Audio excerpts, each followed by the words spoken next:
Send me your full name. Syed Mehdi, क्या नाम है आपका पूरा, आप बताइए मुझे, एंड रेज योर हैंड। अब किसी की भी कोई एंट्री नहीं होगी क्लास के अंदर। सैयद अली अब्बास रिजवी, ओके।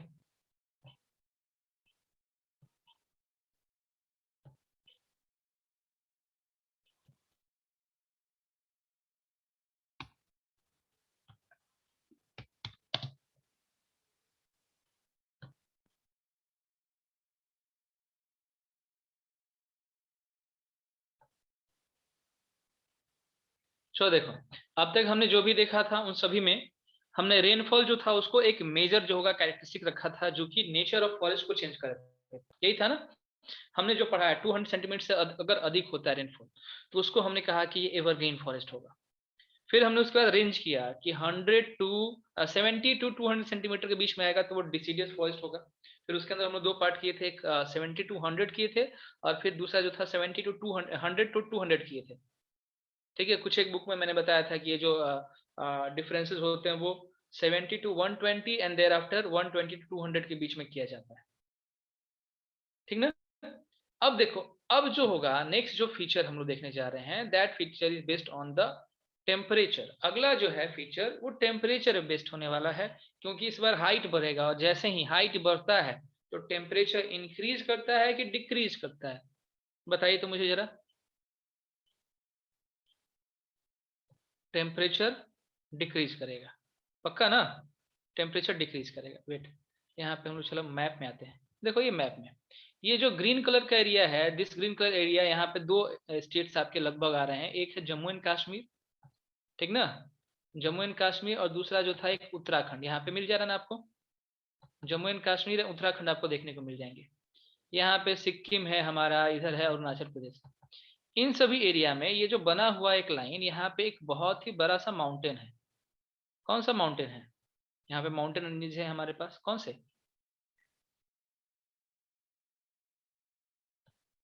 हिमालयस, ठीक है। इन सभी एरियाज में हिमालयस है।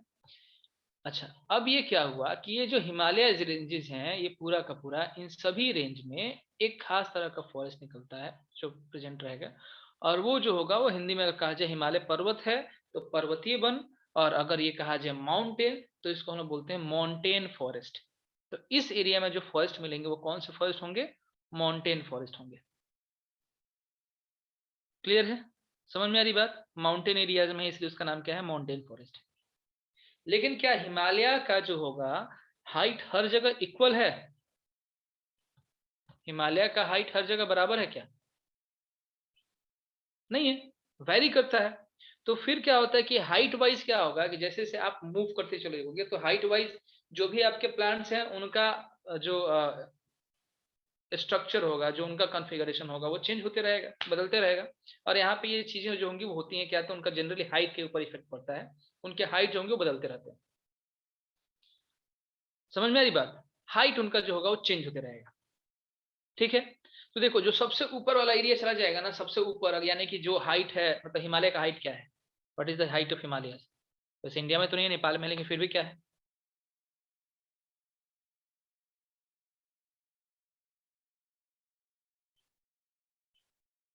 8848, 8848, हाँ सही है। किलोमीटर नहीं, मीटर। 8848 मीटर। मीटर किलोमीटर नहीं, तब तो ऊपर चले जाओगे। ठीक ना। तो उतना हाइट है। अगर हमने ऑन एवरेज मान लिया 5000 मीटर, अगर हम ऊपर चले गए तो 5000 मीटर में टेम्परेचर 0 डिग्री सेल्सियस के नीचे पहुंच जाएगा ना। वहां पे बर्फ होंगे, ठीक है। और जब बर्फ होंगे तो किसी भी प्लांट के ऊपर अगर बर्फ गिरे तो क्या प्लांट वहां पे अपने आप को सस्टेन कर पाएगा? प्लांट तो नहीं रहेगा। तो जितना तुम ऊपर पहुंचोगे ना, वहां पे क्या होता है कि प्लांट का साइज होता है धीरे धीरे धीरे धीरे धीरे डाउन होते चला जाता है। आप ऊपर बढ़ते जाइए, प्लांट का साइज होगा घटते चला जाएगा। और सबसे ऊपर जो आएंगे वहां पे क्या होगा कि सिर्फ और सिर्फ बर्फ ही गिरते रहेगा। उसको हम लोग बोलते हैं, वो एरिया जो होता है वो आपका टुंड्रा एरिया कहलाता है, टुंड्रा। ठीक है, वो टुंड्रा एरिया हो गया।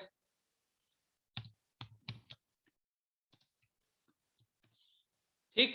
और इस एरिया में दूसरे प्लांट्स मिलने के चांसेस नहीं, यहाँ पे घास मिलता है। घास नहीं, वो नहीं, वो उसके नीचे वाले एरिया में आप जो बना रहे हो ना कॉनिकल, ये वहां पे भी नहीं मिलेंगे उसके नीचे वाले एरिया में, यानी कि वहां पे सिर्फ और सिर्फ क्या मिलेंगे आपको, ग्रास लैंड्स मिलेंगे, जैसे लाइकेन तुम लोग सुनते होगे, मॉसे सुनते होगे, ये सभी घास वहां पे ऊपर मिलेंगे।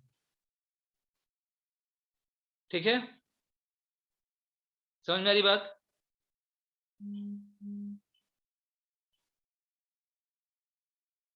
ठीक। आप उसके नीचे आएंगे तो फिर क्या होगा, फिर वहां पे थोड़ा थोड़ा जो होगा बर्फ गिरना शुरू करेगा। तो उस टाइम पे वो जो बर्फ गिर रहा है उसके ठीक नीचे अब क्या होंगे, अब प्लांट अपने आप को कोनिकल टाइप का बनाना शुरू कर देंगे, मतलब जहां पे बर्फ गिर रही है लेकिन बहुत अधिक बर्फ नहीं गिर रहा, तो अपने आप को ऐसा कुछ कोन्स टाइप का बना ले रहे हैं। ठीक है ना, ये कोन के टाइप में क्यों बना रहे हैं, एडेप्टेशन ये कर चुके हैं कि अगर इनकेस यहाँ पे स्नोफॉल होता है ना, तो वो स्नो जो होंगे वो धीरे धीरे धीरे धीरे नीचे की तरफ आ जाएंगे, गिर जाएंगे, एडेप्टेशन हो गया, अडेप्ट करके वहां पे। ठीक ना, तो दो वेरियस टाइप ऑफ फॉरेस्ट मिल गए आपको। हाँ, स्लाइड करके नीचे आ जाएंगे, गिर जाएंगे, और गिर जाएंगे तो फिर इस प्लांट के ऊपर जो होगा स्नो रुकेगा नहीं। ठीक, लेकिन आप उसके और नीचे आओगे तो वहां पे वैसा कोई सिस्टम नहीं है, तो वहां पे प्लांट्स थोड़े ऊंचे भी हो सकते हैं। अच्छा, यहाँ पे एक और चीज होता है ना कि विंटर के टाइम पे जो घास होते हैं, जो भी आपके छोटे छोटे स्मॉल जो प्लांट्स हुए, वो क्या हुए कि वो डूब जाते हैं स्नो के अंदर, और फिर जैसे समर आता है ना तो उस समय वो क्या होते हैं कि वो फिर बर्फ पिघलेगा और वहां पे वो सामने दिखना शुरू कर देंगे। तो यहाँ पे नोमैड्स भी इसका यूज करते हैं, नोमैडिक फार्मिंग तुम समझते हो ना, नोमैड चरवाहा घुमंतु लोग, ये लोग भी इस फीचर का बड़ा यूज करता है। ठीक ना, सर्दियों में वो क्या होंगे, पहाड़ों से नीचे आ जाएंगे क्योंकि नीचे घास मिल जाएगा, और वहीं पे गर्मी होगी तो पहाड़ों पे ऊपर चढ़ना शुरू करते हैं क्योंकि वहां पे बर्फ मेल्ट कर गई है, स्नो मेल्ट कर गया है, और मेल्ट करने के बाद क्या होगा, उस एरिया में उस जगह पे क्या होगा कि घास आपका अवेलेबल हो गया, तो वहां पे नोमैडिक फार्मिंग जो होगी वो बहुत ही ज्यादा बेटर होने लगती है माउंटेन के एरियाज में। समझ में आ रहा है? ठीक ना, तो ये सभी कंडीशंस क्रिएट हो रहे हैं, और यहाँ पे इस एरिया में माउंटेन फॉरेस्ट हो रहा है। तुमसे अगर पूछा जाए कि दो चार स्टेट का नाम बताओ, तो अब तो स्टेट क्लियर हो सकता है, कौन कौन से स्टेट में माउंटेन फॉरेस्ट मिलेंगे हमें, हो जाएगा? ये कौन सा स्टेट है सबसे ऊपर? JNK, ये स्टेट कौन सा है?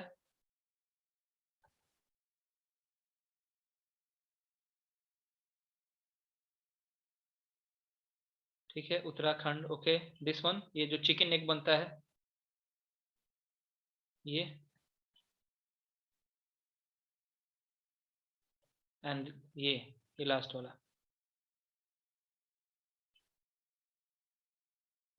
ठीक है, चलो अब आते हैं हम लोग इसके फीचर्स पे। अब हम लोग यहाँ पे दूसरी जगह आगे देखते हैं क्या क्या हमने लिखा है। तो स्टेट्स आपको मालूम चल गया, अब मैप वर्क में तुम लोग समझ गया, मैप तुम्हारा ये कवर हो गया। अब इधर देखते हैं हम लोग, ये है ना माउंटेन फॉरेस्ट। तो लिखा हुआ है क्या, in mountains areas the decrease in temperature, the decrease in temperature with increasing altitude leads to the corresponding change in natural vegetation। समझ में आ रही बात? As such, there is a succession of natural vegetation builds in the same order as we see from the tropical to tundra region। Same वैसा ही, जैसे tropical से tundra में आ रहा है वैसा ऊपर चढ़ोगे तो वैसा ही होगा, नीचे वाला ट्रॉपिकल की तरफ दिखेगा और ऊपर चलते जा रहे हैं एक ही जगह पे, क्योंकि डिफरेंट अल्टीट्यूड है तो टेम्परेचर डिफर कर गया। तो सबसे नीचे अगर ट्रॉपिकल रीजन में आया तो ट्रॉपिकल की तरफ बिहेव करेगा, जितना ऊपर आप मूव करते चले जाओगे वैसा ही उसका वेजिटेशन जो होगा वो चेंज होते हुए चला जाएगा। ठीक है, the wet temperature type of forest are found between a height of 1000 and 2000 meters। Wet temperate type यानी कि जैसा हमने टेम्परेट एरिया में पढ़ा था वैसा, पानी खूब अधिक हो रहा है 1000 से 2000 बीच में, वही मिलेगा, उसमें कोई ज्यादा चेंजेस नहीं है यहाँ पे।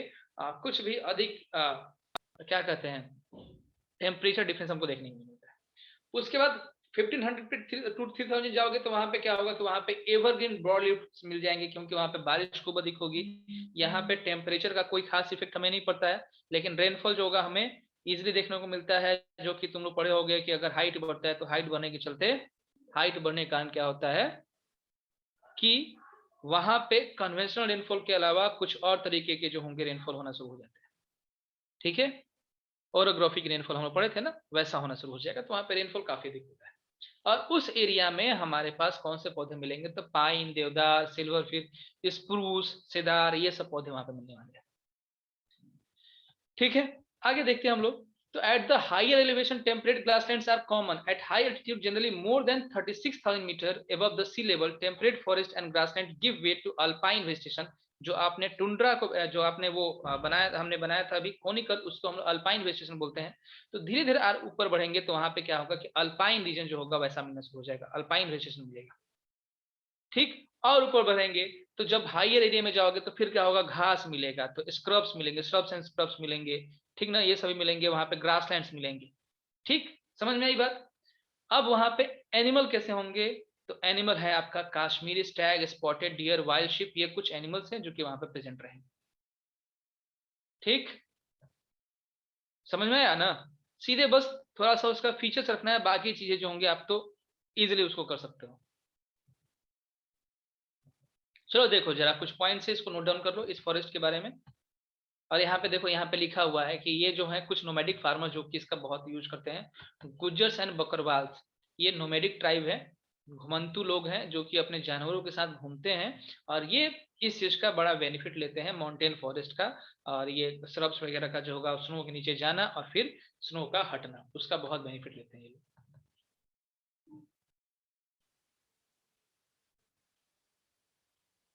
देखो 1500 टू 2000 जो एरिया हुआ, उस एरिया में रेनफॉल मेरा जनरली होते रहेगा।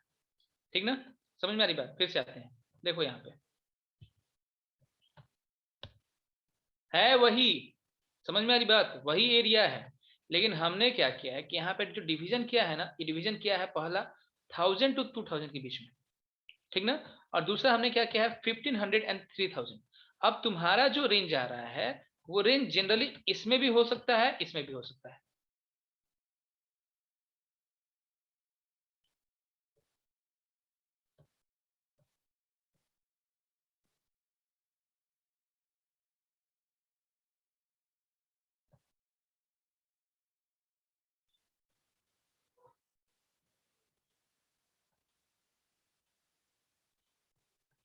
ठीक ना।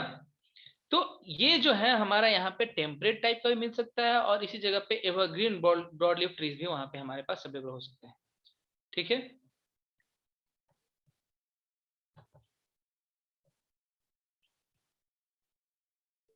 ओके, समझ में आया ये, इस पॉइंट को जरा नोट डाउन कीजिए।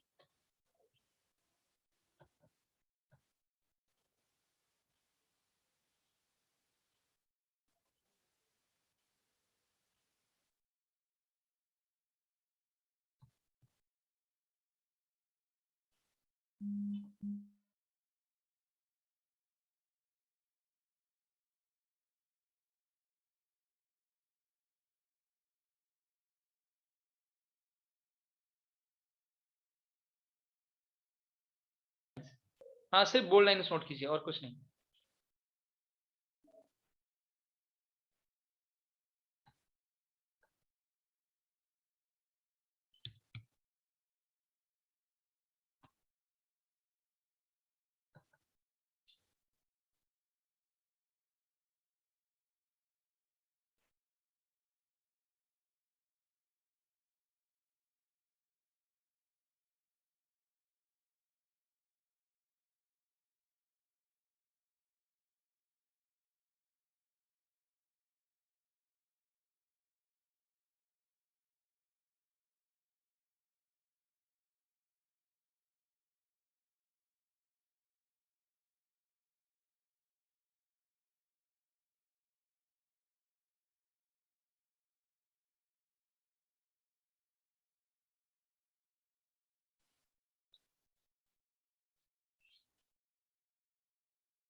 डन, एक मैसेज आया है आपका दृष्टि का। सभी आज पूछ रहे हैं कनिफेरस ट्रीज क्या होते हैं। देखो ये जो अल्पाइन रीजन में जो ट्रीज मिल रहे हैं वो कैसे होंगे, कोनिकल होंगे ना समीर, कोनिकल, तो उन्हीं कोनिकल ट्रीज को कनिफेरस ट्रीज कहा जाता है।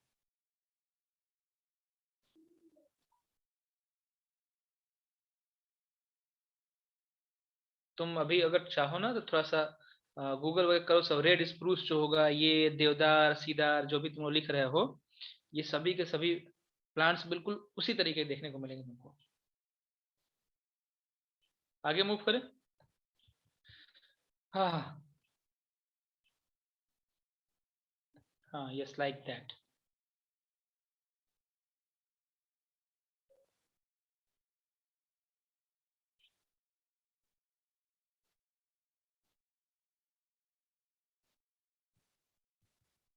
चलो अब फिर से एक बार मैप में आते हैं हम लोग। अब बताइए, अब देखिए यहाँ पे ये जो एरिया आपको दिख रहा है जो शस्त्र बनाया हुआ है, ये एक पार्ट है। इस एरिया में डेल्टा का फॉर्मेशन होता है, सुनते हो तुम लोग ना डेल्टा, डेल्टा सुने हैं, जहाँ पे दो रिवर्स एक दूसरे के साथ आकर मैच करेंगे उसी को डेल्टा बोलते हैं, ठीक ना। तो ये एरिया डेल्टा होंगे। डेल्टा में क्या होगा कि वाटर हमको खूब अधिक मिलने वाला है, पानी खूब ज्यादा मिलेगा। और अगर वाटर खूब अधिक मिल रहा है तो उस एरिया में जो रूट्स होते हैं, तुम लोग पढ़े होगे ऑस्मोसिस नाम का एक प्रोसेस पढ़े होगे क्लास 9th में ही, ठीक ना। उसमें इंडोएस्मोसिस एक्सोएस्मोसिस तुमने पढ़ा होगा, हाइपोटोनिक हाइपोटोनिक सोल्यूशन आपने पढ़ा होगा। तो उसमें आपको मालूम चलेगा कि अगर बाहर खूब अधिक पानी हो गया तो जो आपके जो स्टेम्स होते हैं वो स्टेम्स पानी को एब्जॉर्ब करना शुरू कर देंगे। और जब खूब अधिक एब्जॉर्ब कर लेंगे ना तो फिर क्या होंगे कि वो स्वेलन कर जाएंगे और फिर मर जाएंगे, डेथ कर जाएंगे, ठीक है। तो इस एरिया में इस जगह पे जो भी प्लांट्स होते हैं ना, वो प्लांट्स का कुछ इस तरीके से वो अपने आप को मेंटेन कर रखते हैं कि उनके जो रूट्स होते हैं वो रूट्स तो रहेंगे, लेकिन वो उनका बॉडी पार्ट जो होगा पानी से थोड़ा अधिक ऊपर उठा हुआ रहता है। मतलब कि ये थोड़ा एलिवेटेड शेप में होते हैं। पहली बात तो ये हो गया, एलिवेटेड शेप में हो गया, ठीक ना।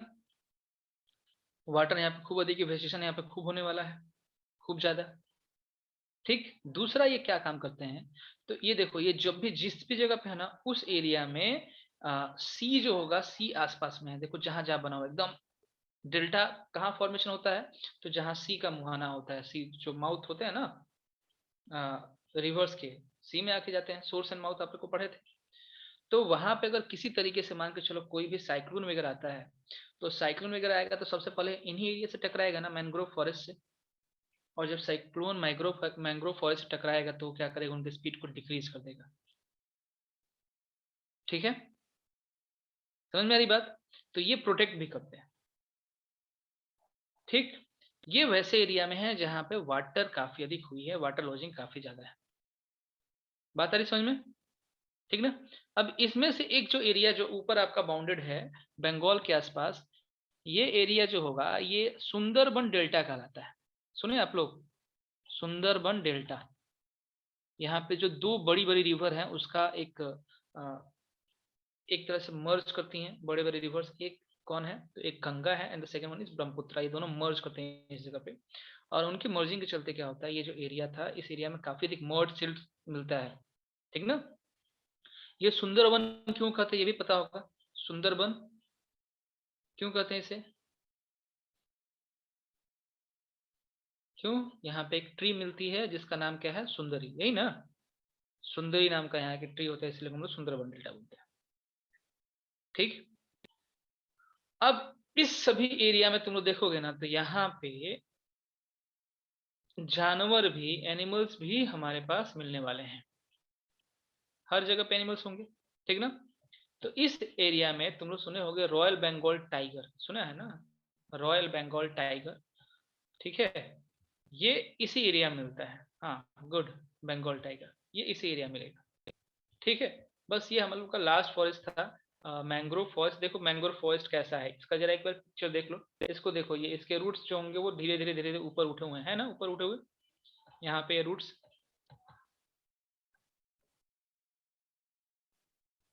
ठीक। और इसको इस शेप पर करके हैं, पूरा आसपास जो होगा एरिया पूरा का पूरा जो होगा वाटर से लैडन है, हर जगह सिर्फ और सिर्फ वाटर प्रेजेंट है, ठीक है।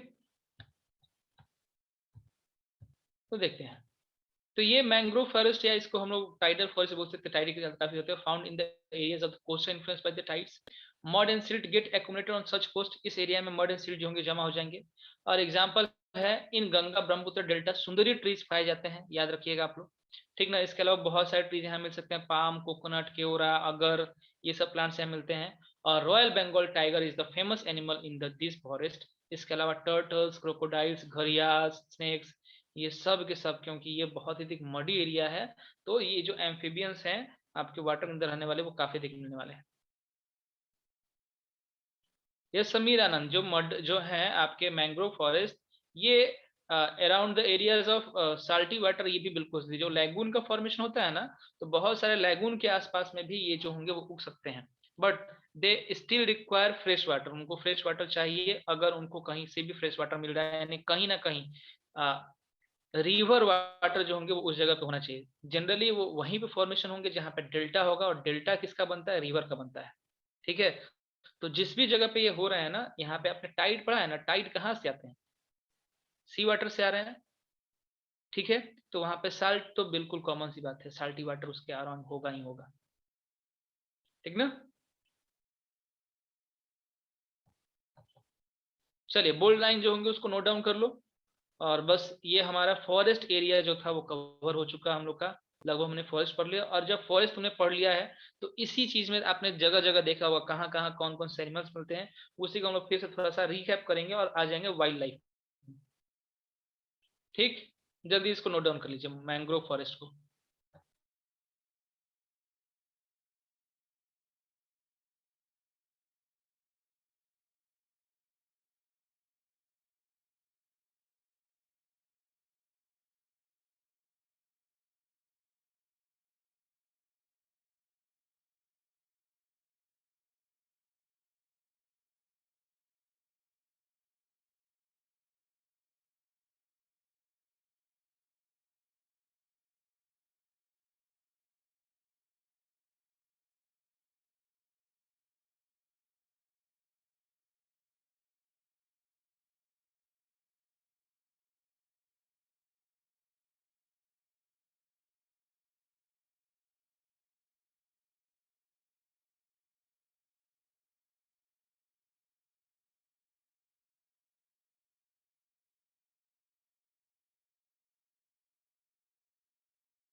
ओके, अब सबका हो चुका होगा, अब मूव करते हैं आगे। और आगे आप लोग कुछ देखिए, कुछ मेडिसिनल प्लांट्स के बारे में।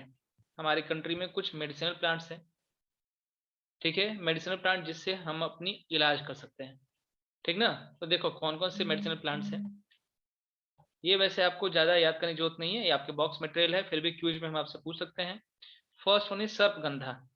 इसका यूज किया जाता है आपका ब्लड प्रेशर को मेजर करने में और उसको ट्रीट करने में। जामुन, जामुन, ठीक ना, इसका यूज किया जाता है विनेगर का फॉर्मेशन करने में। ठीक है, इसके पास कई सारे डाइजेस्टिव प्रॉपर्टी होती है, तो अगर किसी का डाइजेशन खराब हो गया हो तो जामुन जो है इसका यूज कर सकता है। डायबिटीज को भी कंट्रोल करता है। ठीक है, अर्जुन का जो जूस होता है, अर्जुन एक प्लांट है, उसका जूस जो होगा ईयर एक कान दर्द में इसका यूज किया जाता है।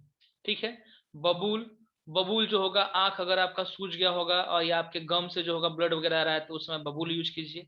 बबूल पेस्ट भी आप लोग सुनते हो ना, एक बबूल पेस्ट भी आता है उसी कारण से। उसके बाद नीम, नीम के बारे में तो बहुत ही फेमस है। नीम एंटीबायोटिक एंड एंटीबैक्टीरियल प्रॉपर्टीज रखता है नीम। तुलसी कफ एंड कोल्ड ठीक करता है। एंड एटलासिस कचनार, ये जो होगा अस्थमा एंड अल्सर जो होगा इसको कंट्रोल करता है। ठीक ना, तो बहुत सारे हमारे कंट्री में प्लांट्स मिलते हैं जो कि मेडिसिनल प्रॉपर्टीज के साथ होते हैं। ठीक है, हमारे आयुर्वेद में 2000 से अधिक प्लांट जो होंगे उसका आयुर्वेद में जिक्र किया गया है। बाकी हम लोग आगे देखेंगे।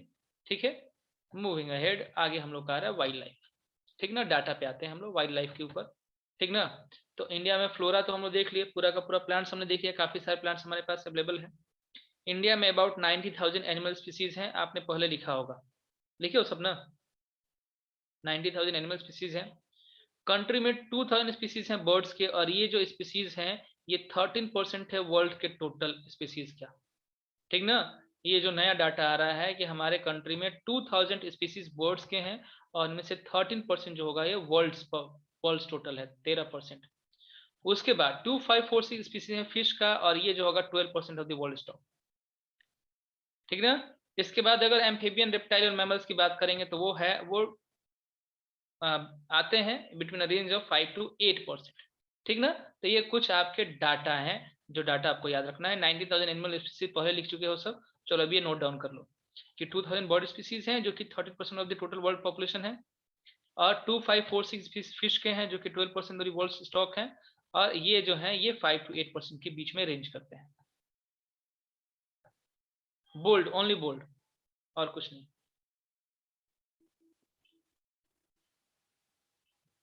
आप चाहो तो अपने वर्ड्स भी चेंज कर सकते हो।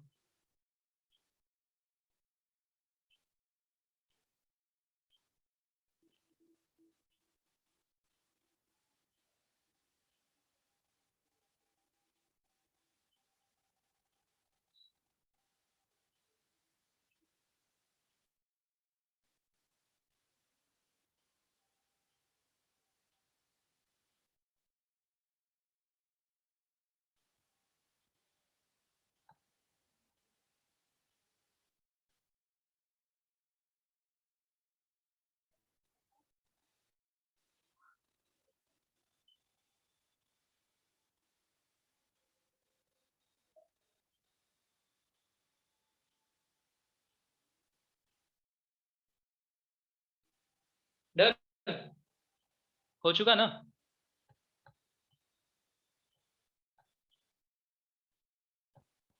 चलिए अब नेक्स्ट डाटा पे आते हैं। अब देखो, इंडिया में जो एलिफेंट है ये मोस्ट मेजेस्टिक एनिमल है मैमल में। मेजेस्टिक मतलब सबसे अधिक ज्यादा मिलने वाला, और ये हर जगह लगभग मिलते हैं, थ्रू आउट द कंट्री मिलते हैं, लेकिन ये कहाँ ज्यादा मिलते हैं तो यहाँ पे याद रखना है आप लोग को कि एलिफेंट्स कहाँ मिलते हैं, तो ये मिलते हैं wet forest of Assam, Karnataka and Kerala, यहाँ पे सबसे अधिक मिलने वाले। ठीक, इसके बाद वन हॉर्न राइनो जो होंगे वो मिलते हैं swampy and marshal lands of Assam and West Bengal, उस एरिया में मिलेंगे। इसके अलावा रन ऑफ कच्छ में मिलेगा तुमको wild ass, run of Kutch में गुजरात में वाइल्ड एस, और वहीं पे जो थार डेजर्ट होगा वहां पे मिलेगा कैमल, थार में कैमल मिलेगा। ठीक ना, इसके अलावा बहुत सारे एनिमल्स हमारे कंट्री में हैं, बाइसोन है, नीलगाय है। ठीक है, ये जो होगा आपका चौसिंगा है, चौसिंगा 4 सिंग वाला 4 हॉर्न एंटीलोप, गैजेल, और बहुत सारे स्पीसीज हमारे कंट्री में मिलते हैं। ठीक ना, इन सभी का एरिया आप लोग को याद करना होता है। एलिफेंट कहाँ कहाँ मिलेंगे, वन हॉर्न राइनो कहाँ कहाँ मिलेंगे। ठीक, रन ऑफ कच्छ में वाइल्ड एस, और थार जो होंगे थार में कैमल्स, थार डेजर्ट में कैमल, ये अलग अलग करके रखिएगा। ठीक ना, और इन सभी को बचाने के लिए कंट्री ने एक रूल लगाया है, एक नियम लगाया है, एक एक्ट लगाया है जिसको हम बोलते हैं वाइल्ड लाइफ प्रोटेक्शन एक्ट, और ये 1972 से हमारी कंट्री में चलते आ रहा है। ठीक है, चलो नोट डाउन करो इसको। ये अभी हम लोग कुछ डाटा देखने वाले हैं, कहाँ पे क्या क्या मिलने वाले हैं।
कर चुके सभी? अब देखिए आगे, इंडिया एकमात्र ऐसा कंट्री है जहां पे दोनों टाइगर्स एंड लायन मिलते हैं। टाइगर लाइन मिलने वाला जो होगा एकमात्र कंट्री जहाँ पे दोनों के दोनों मिलते हैं। जैसे गुजरात के वन में जब आप जाइएगा गिर फॉरेस्ट में, वहाँ पे इंडियन लायन मिलने वाला है, और यहीं पे अगर आप आ जाएंगे सुंदरबन डेल्टा की तरफ तो वहाँ पे आपको बंगाल टाइगर मिलने वाला है। दोनों जो होंगे यहाँ पे अवेलेबल है। ठीक है, बाकी अब तो हो ही गया, क्लियर कर ही दिए कि टाइगर्स कहाँ कहाँ मिलता है। तो मध्य प्रदेश में सुंदरबन में और हिमालय रीजन में मिलते हैं टाइगर, और गुजरात में जो होगा वो मिलता है आपका लायन। ठीक है, और ये जो गिर फॉरेस्ट है यही एक लास्ट रिमेनिंग हैबिटेट है किसका, एशियाटिक लायन का। यानी कि एशियाटिक लायन अब सिर्फ और सिर्फ गिर फॉरेस्ट में मिलते हैं। ठीक है, बात आज के लिए इतना ही रहते हैं क्लास में, और नेक्स्ट क्लास में हम लोग थोड़ा सा, और बहुत ही कम बचा हुआ है, आई थिंक कि 30 मिनट्स का और क्लास बचा हुआ है, जिसमें हम लोग जो नेक्स्ट टॉपिक है उसको डिस्कस करेंगे, और फिर थोड़ा सा मैप वर्क हम लोग देखेंगे। ठीक ना?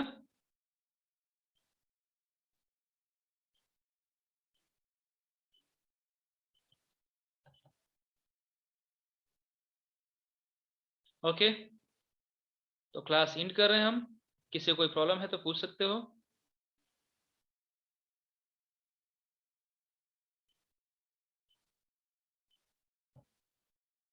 Okay then.